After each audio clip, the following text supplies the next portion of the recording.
अपनी जटा में से एक बाल तोड़ लिया, वो तोड़ के निकाल के उसको दिया, बोले ये लो रखो। हमने अपने जीवन में जितना तप किया, जितना भजन किया, जितना साधन व्रत आदि सब किया ना, उन सबका हम थोड़ा सा अंश तुमको दे रहे हैं। इसको जाकर के अपने घर में किसी तिजोरी में या डिबिया में इसको रख देना चुपचाप, और सुनो किसी को बताना मत। तो व्यास मिश्र जी ज्योतिष शास्त्र के बड़े अच्छे विद्वान थे, और एक बार एक राजा उसने आपको बुलाया किसी कार्य से, तो आपने जाकर के उसका ऐसा भविष्य कथन किया। आपने कहा कि इस युद्ध में आप जाएंगे तो आपको विजय मिलेगी, वहां मत जाइएगा, वहां नहीं तो आपकी पराजय हो जाएगी, ऐसे लोगों को से आपको संबंध रखना है, ऐसे से नहीं रखना। ज्योतिष शास्त्र के अच्छे विद्वान थे, सब बता दिया उन्होंने। और उस राजा ने वैसा वैसा किया तो उसको लाभ हुआ, तो उसने व्यास मिश्र जी को अपना गुरु रूप में स्वीकार कर लिया।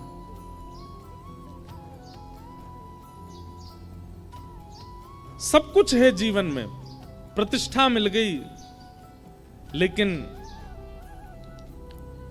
पुत्र नहीं है। और कई बार माता पिता सर्वगुण संपन्न होते हैं, लेकिन माता पिता का सर्व सुख केवल और केवल संतान है। पहले तो इच्छा होती है ब्याह हो जाए, और ब्याह होने के बाद में बस एक ही इच्छा रह जाती है दोनों माता पिता की कि एक श्रेष्ठ संतान की प्राप्ति हो जाए। व्यास मिश्र जी और तारा माता दोनों कहीं ना कहीं थोड़े से विचलित रहते थे कि कोई संतान नहीं है। तो करें क्या?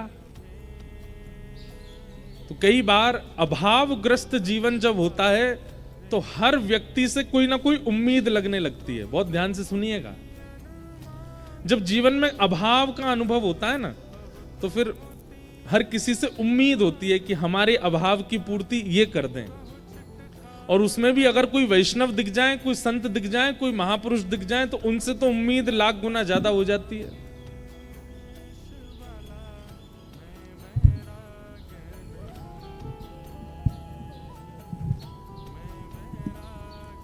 अभाव में उम्मीद उठती है, और संतों के प्रति तो बहुत ज्यादा। एक बार महाराज जी एक नदी के तट पर, एक प्रसिद्ध एक उदाहरण है, हमने बहुत पहले कथा में कहा था, आज याद आया। एक बार एक नदी के तट पर एक संत रहते थे, कुटिया बना के रहते थे, किसी से मिलते नहीं थे, अपनी साधना करते थे। तो एक व्यक्ति महाराज जी के पास नहीं आया था, उनकी कुटिया पर नहीं आया था, लेकिन वो अपने जीवन से इतना परेशान, थका हुआ, हारा हुआ नदी के तट पर रो रहा था। सोच रहा था प्राणों की बाजी लगा करके अपने प्राणों का त्याग कर दूं। तो उसके रुदन को जब महापुरुष ने भीतर कुटिया में सुना, तो उनको लगा ये कौन रो रहा है। आते जाते नहीं थे बाहर, लेकिन एक व्यक्ति को रोता देख वो महापुरुष बाहर आ गए। बाहर आकर के उन्होंने देखा कि एक व्यक्ति रो रहा है और प्राण त्यागने की पूरी स्थिति बन चुकी है उसकी, नदी में डूब करके प्राण त्यागेगा। महाराज जी उसके पास दौड़े दौड़े गए, जाकर के बोले, हे भैया तुम रो क्यों रहे हो, क्या बात है? तो उसने बताया, बोले मेरे साथ ऐसा हो गया, मेरी पत्नी मुझे छोड़ के चली गई, मेरे बच्चों को भी अपने साथ लेके चली गई, भाइयों ने घर से निकाल दिया, मेरी कुछ देखता नहीं, मेरे पे इतना कर्जा हो गया, दुकानदार सब लोग और पूरे गांव के लोग मुझे मारने को घूम रहे हैं, अब मेरे पास और कोई चारा नहीं है, मैं क्या करूं? मैं किसी और जगह जा भी तो नहीं सकता, मुझ पे इतना धन नहीं कि मैं पलायन करके किसी और गांव में चला जाऊं। अब मेरे पे एक ही तरीका है कि मैं प्राण त्याग दूं। और वो संत जो थे उन्होंने इतने दुख कभी सुने ही नहीं थे। वो तो इतने, अरे राम राम राम, ये सब हो रहा है तुम्हारे साथ? बोले हाँ।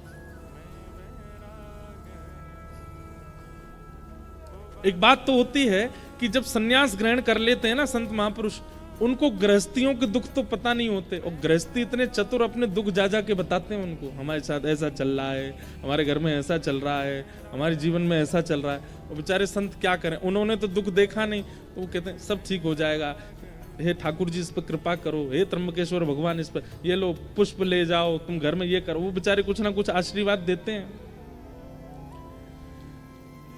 रोता हुआ देखा उसको व्यक्ति को, तो महाराज जी बोले, भाई तुम बिल्कुल चिंता मत करो, तुम्हारा रोना मुझसे देखा नहीं जा रहा, तुम इतने कष्ट में हो, इतनी पीड़ा में हो, मुझे लगता है संसार में इतनी पीड़ा और किसी को नहीं होगी जितनी तुमको है।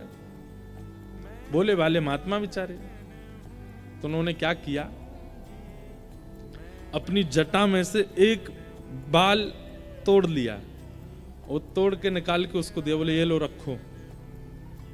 हमने अपने जीवन में जितना तप किया, जितना भजन किया, जितना साधन व्रत आदि सब किया ना, उन सबका हम थोड़ा सा अंश तुमको दे रहे हैं, इसको जाकर के अपने घर में किसी तिजोरी में या डिबिया में इसको रख देना चुपचाप, और सुनो किसी को बताना मत, इसको ले जाकर के रखो, कल से ही तुम्हारे दिन ठीक होने लग जाएंगे। बोला महाराज जी पक्का ठीक हो जाएंगे? बोले हो जाएंगे ठीक, लेकिन शर्त है किसी से कहना नहीं और दोबारा यहां आना नहीं, तुम मुझे नहीं जानते, मैं तुमको नहीं जानता, इसको ले जाओ तो सब ठीक हो जाएगा, आत्महत्या करने की तो सोचना भी मत। चला गया, उसने जाकर के वो एक डिब्बी में रखा, अपनी अलमारी में जैसी रखा, संत के भजन का बल, अगले दिन से ही उसका काम जो था वो सुधरने लगा, धीरे धीरे उसकी सब सारे कर्जे पूरे होने लगे, पता नहीं कहां से धन आने लगा। जब देखा पत्नी ने कि पति सुधर गया, सब कुछ ठीक हो, तो पत्नी भी आ गई, बच्चों को भी ले आई, धीरे धीरे इतना सब कुछ बढ़िया हो गया कि उसने अपना छोटा घर तो छोड़कर बगल वाली जमीन पर बड़ा घर बना लिया। कहां जिस पर एक समय रोटी खा ले तो 3 दिन तक भोजन नहीं होता था, आज उसकी ये स्थिति हो गई है कि 56 भोग बनते हैं घर में। एक दिन उसके साले साहब मतलब पत्नी के भैया वो आए और आकर के उससे बोले, भैया जीजा जी, आज से 2-3 साल पहले आपकी स्थिति हम सबको पता है क्या थी, और आज आपकी स्थिति क्या है ये भी हम सबको पता है, ऐसा क्या किया आपने जो ये सब कुछ इतना हो गया। जीजा जी अदा में बैठे थे, हंस रहे थे। अरे अब क्या बताऊं तुमको, वो नदी है ना हमारे गांव में, बोले हाँ, वहां पे एक कुटिया है, उसमें एक महात्मा रहते हैं, उन्होंने अपने अंग का बाल तोड़ करके मुझको दे दिया और वही मैंने अपनी तिजोरी में रख लिया, उसी से सब कृपा हो रही है। लेकिन सुनो, तुम मत जाना वहां पर, मैंने तुमको बता दिया, और तुमको जितना चाहिए मुझसे ले लो, लेकिन तुम मत जाना। लेकिन किसी व्यक्ति को पता चल जाए कि भाई बिना कुछ किए, बिना जॉब किए, परिश्रम किए, किसी के बाल रखने मात्र से काम बनना है, कौन नहीं जाएगा। और आजकल के लोग तो ऐसे पे ही विश्वास करते हैं। और वो जो साला था वो पहुंच गया महाराज जी कुटिया पर रात में, और बाहर जाकर के पीट पीट के रोने लगा कुटिया। कोई संत बेचारे निकल के, अरे भैया तुम रो क्यों रहे हो, क्या हो गया, इतनी पीड़ा। संत हृदय नवनीत समाना, मक्खन जो होता है ना वो स्वयं नहीं पिघलता, लेकिन किसी बर्तन को गर्म करके मक्खन के पास रख दो तो मक्खन पिघलने लग जाता। ऐसे संत होते हैं, वो अपने ताप से नहीं पिघलते, दूसरे का ताप देख नहीं पाते। क्या बात है, तुम क्यों रो रहे हो? बोले ऐसे ऐसे मेरे तो कष्ट आ गया है और भगवान आप मुझे अपना बाल दे दो। महात्मा बोले इसको किसने बताया? महात्मा भीतर कुटिया में चले गए, बोले मैं प्राण त्याग दूंगा बाहर ही, या तो मुझे बाल दीजिए, नहीं तो मैं अपनी आत्महत्या कर लूंगा, यहीं पर अपना शव घेर दूंगा। महात्मा बेचारे आए, बोले भैया यार तुम ऐसे मत करो। बोले नहीं, अपना बाल दे दीजिए बस। महात्मा ने एक जटा तोड़ के उसको दे दी, उसका भी दिन सुधरने लगा। उसने अपने 4-5 मित्रों को बता दिया, 4-5 मित्रों ने रिश्तेदारों को बता दिया, रिश्तेदारों ने गांव के गांव को बता दिया। अब तो ये स्थिति हो गई कि महाराज जी के पूरी कुटिया चारों तरफ से लोगों ने घेर ली। ना महाराज जी का भजन बन पा रहा था, ना श्रम, सब बस खटखटा में बाल दे दो। महाराज जी बोले भैया ये क्या तरीका। एक दिन महाराज जी सोचे रात हो गई है, अब मैं भाग जाता हूं। जैसे ही कुटिया से बाहर निकले तो क्या देखा, सब नदी किनारे ही सो रहे थे। अरे महाराज जी आ गए, महाराज जी आ गए, आओ आओ आओ। सब ने घेर लिया। पहले तो मांगने लगे, और जब बेचारे महाराज जी बहुत परेशान हो गए, एक आध रोआ तोड़ के दे दिया उन्होंने। इतनी संख्या में भीड़ आ गई तो बेचारे महाराज जी जान बचा के भागे। लोगों ने घेर लिया और एक एक बाल स्वयं ही नोच के चले गए। बेचारे वो महात्मा बोले, कितना बड़ा घनघोर अपराध हो गया हमसे कि एक को दे दिया, वो सब उसके पीछे। भैया श्रीमद् भागवत जी कहती हैं कि महापुरुष से कभी मांगना नहीं चाहिए, कभी कुछ मत मांगो, क्योंकि वो आपके सामने उपस्थित होकर अपने दर्शन दे रहा है। ये सबसे बड़ी चीज वो दे रहा है, इसके आगे और कुछ मांगना ही नहीं चाहिए। वो आपके सामने उपस्थित हैं, आप अपने नेत्रों से उनको देख पा रहे हो। उसी वायुमंडल में आप खड़े हो, जो वायु उनको स्पर्श कर रही है वही आपको स्पर्श कर रही है। इतना अगर प्राप्त हो रहा है तो ये परिपूर्ण है, इसके आगे कोई इच्छा मत रखो। किम पुनर्दर्शन स्पर्श पाद शौचासनादि। अगर स्पर्श को मिल जाए, जैसे महाराज जी का तो नियम है, लेकिन कई महापुरुषों को अगर स्पर्श करने को मिल जाए, उनके चरण छूने को मिल जाए और उनकी वाणी सुनने को मिल जाए, तो बोले ये समझो माला माल कर दिया उन्होंने। नहीं तो दर्शन में इतनी सामर्थ्य है कि एक महापुरुष का दर्शन, वो महापुरुष जिस तीर्थ से आए हैं वहां के आराध्य ठाकुर का ही दर्शन मानना उनके रूप में।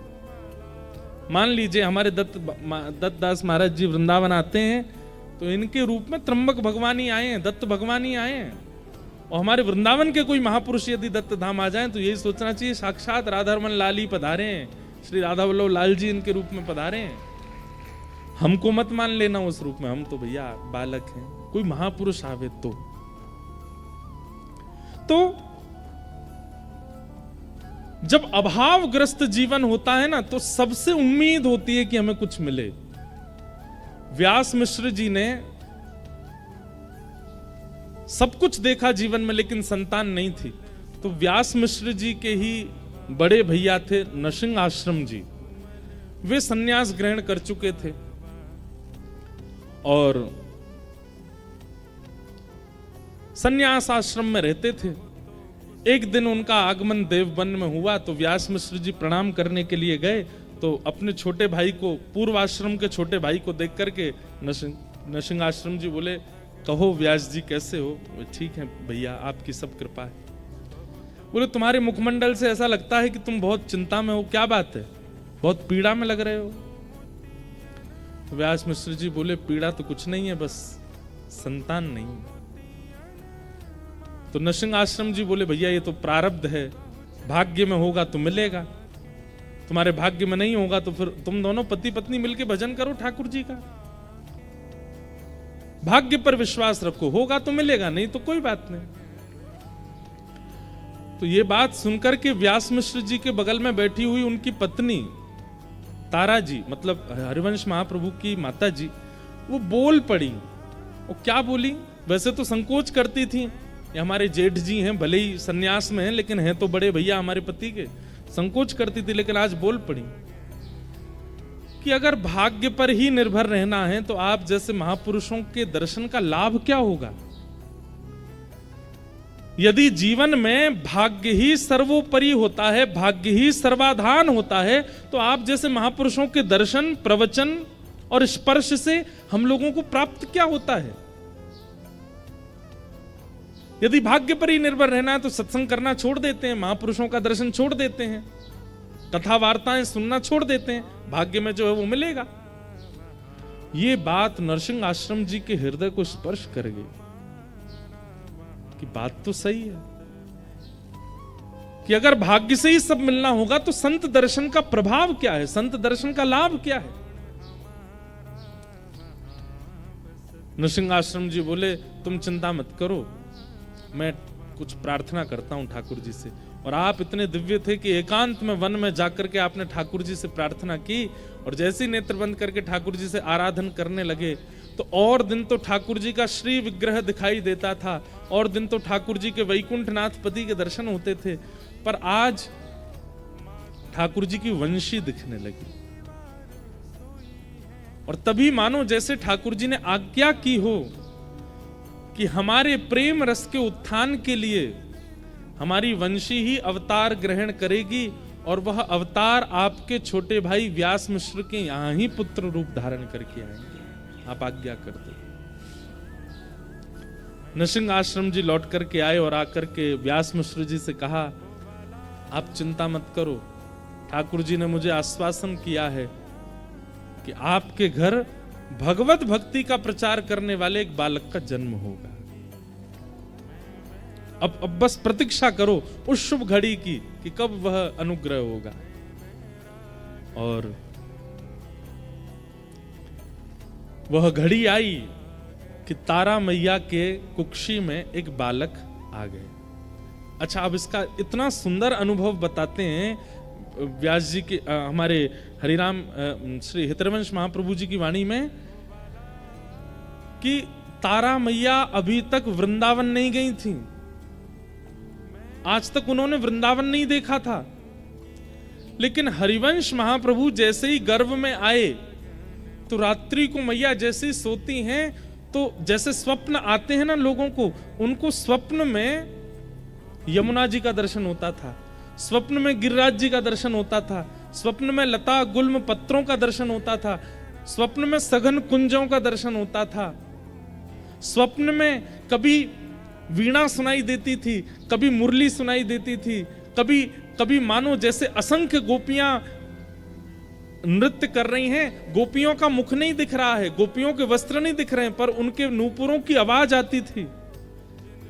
कभी कभी रात्रि स्वप्न में अचानक से मोगरे की सुगंधी, गुलाब की सुगंधी, चंदन की सुगंधी आने लगती थी।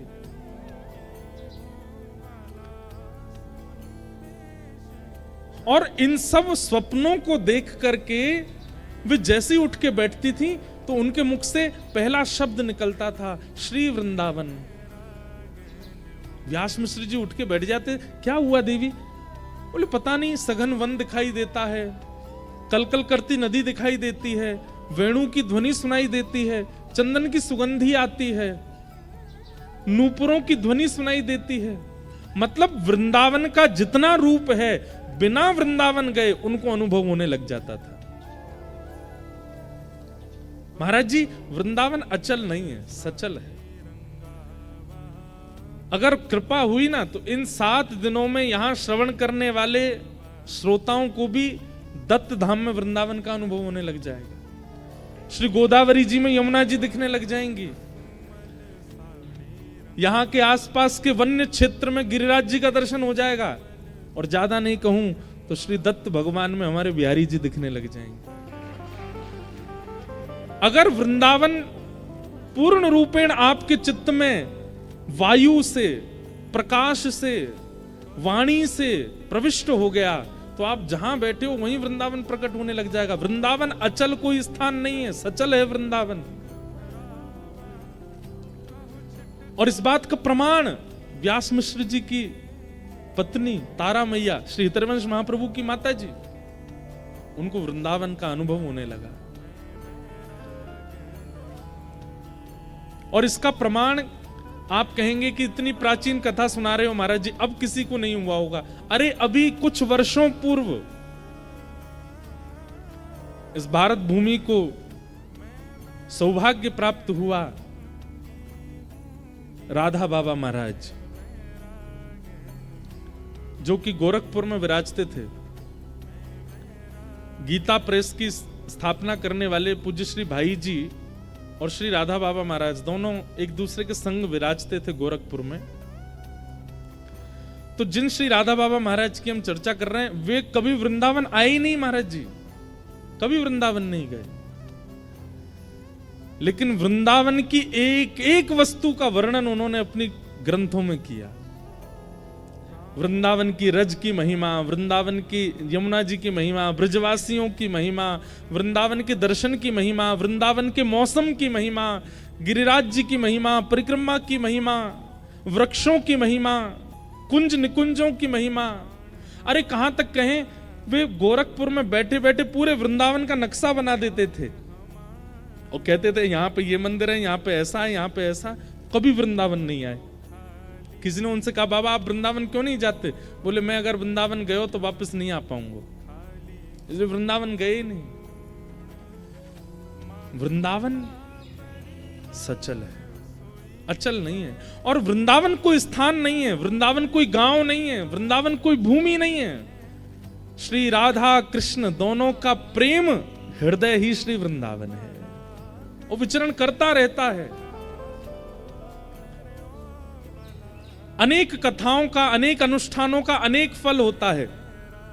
आप गायत्री अनुष्ठान करेंगे उसका फल अलग है, भागवत कथा सुनेंगे उसका फल अलग है, यहां रह करके आप पुरुषण करेंगे उसका फल अलग है, लेकिन सप्त दिन तक वृंदावन रस चर्चा का केवल एक ही फल है, चित्त में प्रेम का उद्दीपन होना, प्रेम प्रकट होना, क्योंकि वृंदावन केवल प्रेम देता है और कुछ नहीं।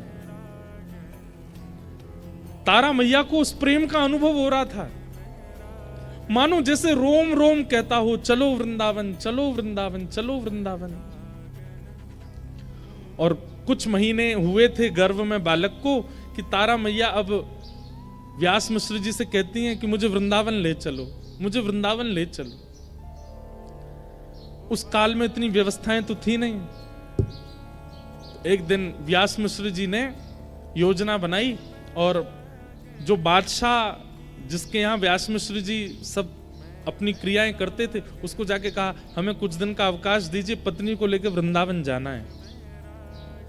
तो बादशाह ने कहा हमको आगरा जाना एक जरूरी काम से, आपकी अगर इच्छा हो तो हमारे संग ही निकल चलिए, आपकी पत्नी सगर्भा भी हैं, उनकी उचित व्यवस्था कर देंगे, बढ़िया लोग उनको पालकी में लेके चलेंगे, 2-4 सखियां दासियां भी ले लेंगे तो उनको पीड़ा नहीं होगी। और इस प्रकार श्री व्यास मिश्र जी और तारा मैया पहली बार वृंदावन आए। जैसे ही वृंदावन में प्रवेश किया तो तारा मैया की स्थिति ऐसी है, गर्भ में बालक है, पहले कभी आई नहीं है, लेकिन जैसे ही वृंदावन में प्रवेश करती हैं तो व्यास मिश्र जी को कह रही हैं आगे एक चौक आएगा और वहां चौक से दाहिनी ओर जब देखेंगे ना, बाएं ओर जब देखेंगे ना तो वहां एक तोता बैठा होगा, आप उससे बोलेंगे राधा, तो वो राधा उच्चारण करेगा। व्यास मिश्र जी भी आश्चर्य में, ये सब इनको पता कैसे है? क्योंकि गर्भ में जो बालक है वो साक्षात वृंदावन के प्रकट करता श्री हितरवंश महाप्रभु, वो वंशी के अवतार हैं, ठाकुर जी की वंशी ही आई है। वो जैसे जैसे पहले से बताने लग जाती हैं, यमुना जी का वर्ण कैसा है, यमुना जी की वायु कैसी है, यमुना जी की सुगंधी कैसी, पहले से ही बता देते हैं। वृंदावन में निवास किया, वृंदावन में, तब वृंदावन में मंदिर नहीं थे, तब वृंदावन में ज्यादा स्थान नहीं थे भ्रमण के, वृंदावन सघन वन हुआ करता था और उस सघन वन में बड़े बड़े संत महापुरुष ऋषिजन जाकर के केवल भजन करते थे, कुटिया बना करके, और उनकी भजन स्थली पर ही ठाकुर जी का कुछ ना कुछ अनुभव हो जाता था। कभी पीताम्बरी दिख जाती थी, कभी कोई नूपुर मिल जाता था, कभी कोई कंठ की माला मिल जाती थी, कभी मोरपिच्छ मिल जाता था, ऐसे अनुभव होते थे बस वृंदावन में, और कुछ नहीं है। यमुना जी में स्नान करके शाम का समय हुआ तो व्यास मिश्र जी बोले तारा अब रात्रि का समय है, एकांत सघन वन है, यहां से हमें चलना चाहिए। तो वृंदावन से चलने की बात सुनते ही रोने लग गए कि मैं इसको छोड़ के कैसे जाऊं, यहां तो मेरे प्राण बसते हैं। मानो तारा मैया के मुख से मां नहीं बोलती हैं, उनके गर्भ में बैठे हुए हरिवंश बोलते हैं। लेकिन व्यवस्थाएं वहां थी नहीं कुछ भी रात में रुकने की, तो निकलना पड़ा। मानो ठाकुर जी ने विचार किया कि अगर ये आगरा पहुंच गए, वैसे तो आगरा तक ब्रज की सीमा मानी जाती है, लेकिन फिर भी विचार किया कि ये ब्रज से बाहर ना जाएं, अब ब्रज आए तो ब्रज में ही इस बालक का जन्म हो। तो वृंदावन से थोड़ी दूरी पर मथुरा पार करने के बाद आगरा के मार्ग पर एक स्थान है बाद, जिसको बाद ग्राम कहते हैं, रिफाइनरी के, आज की रिफाइनरी के पास, उससे पहले बाद ग्राम। वहां पहुंचे तो इतनी प्रसव पीड़ा हुई कि तारा माँ ने कह दिया मैं आगे नहीं जा पाऊंगी, यहीं रुकी। और बाद ग्राम में ही रुक गए। वहीं ग्रामीण लोगों ने कहा कि आप बिल्कुल चिंता मत करो, यहीं रहिए, हम आपकी खूब सेवा करेंगे, खूब आनंद करेंगे, सब बढ़िया, आप हमको रस चर्चा सुनाते रहना। तो व्यास मिश्र जी थोड़ा प्रवचन सत्संग आदि करते थे, गांव के लोग सब वहां ध्यान रखते थे। और अंत के प्रसव काल के समय तारा माता जी और व्यास मिश्र जी बाद गांव में रहे। और फिर पावन तिथि आई वैशाख शुक्ल एकादशी, जो कि आज है। वैशाख शुक्ल एकादशी और वार था सोमवार। आज कौन सा वार है? सोमवार तो नहीं है, लेकिन बाकी तिथियां तो मिली गई। वैशाख शुक्ल एकादशी, और वैशाख शुक्ल एकादशी की पावन तिथि पर श्री ब्रजमंडल के बाद ग्राम में तारा मैया की कोख से श्री राधा वल्लभ लाल जी को वृंदावन में विराजमान करने वाले श्री हितरवंश महाप्रभु का प्रादुर्भाव। बोलो हितरवंश महाप्रभु की जय। महाप्रभु जी का जन्म हुआ। पूरे ब्रजमंडल में ऐसी आनंद की उमंग हो गई, मानो पता नहीं कैसे गांव के लोगों को इतना उत्साह होने लगा, सब उत्सव मनाने लगे, सबको ऐसा उत्सव जैसा होने लगा जैसे ठाकुर जी के प्रादुर्भाव पर उत्सव हुआ, वैसा उत्सव होने लगा।